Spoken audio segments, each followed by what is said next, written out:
फक्त 1000 रुपयात तुम्ही गणपतीपुळेला जाऊन रिटर्न पण येऊ शकतात. आणि हो, ट्रॅव्हल, स्टे, फूड हे सगळं धरून सांगतोय.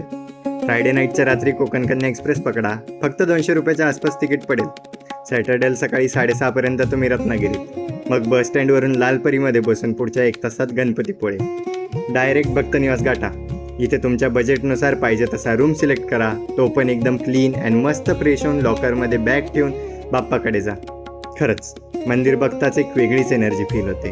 आणि खायचं टेन्शन तर घेऊच नका, कारण इथला प्रसाद तर खूप स्वादिष्ट आहे. वाटलं तर बाहेर हॉटेलमध्ये लोकल फूड पण ट्राय करू शकता. उरलेल्या टाईममध्ये मस्त म्युझियम व्हिजिट करा आणि इव्हिनिंगला बीचवर एन्जॉय. देन आरती अटेंड करून स्टेमध्ये जाऊन निवांत झोपा.